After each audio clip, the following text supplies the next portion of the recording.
Happy birthday sa akong anak, na bunsoy. Adobo lang kami, gamay panihapon. Nga pala kung how to mo.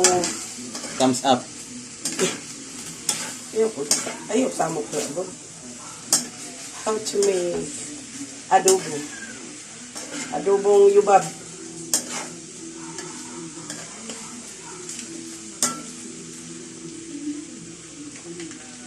Taon-taon na po ba nga wala po ka lutog adobo. So, kay...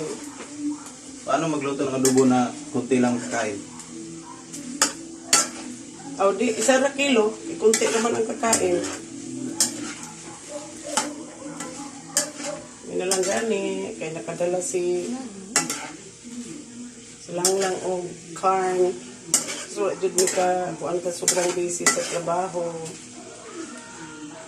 At least na tayo handa gamay sa birthday sa ako ang Arabo tog oso. Pagtaod, luto na ni. Ano gini ang pagkuan? Kamamday kong luto, no? Hindi na ko kabalo ba? Diba, gitilawan na.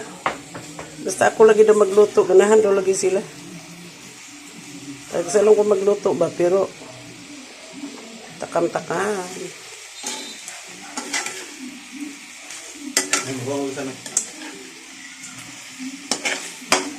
Tanawa ko, nag-una-una na.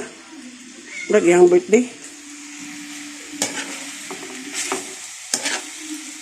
Sige, chance. Kasi gina ako mga anatis, eh. Ito po, ano ni... Hindi ni pagod, ha.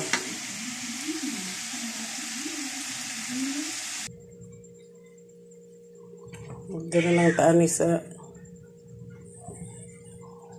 Bijali. Ay, gihalo din ni mo pag-order dyan. Spicy ni tanan? Ang gipakapin, kaning dili spicy. Namay. Itong spicy ba? Itong 40 pesos. Aw. Kaya bagang gravy mo na. Di pag-apong kumukhaon na ni kay broiler mo ni. Palabi ko na lang ni sa inyo, ha.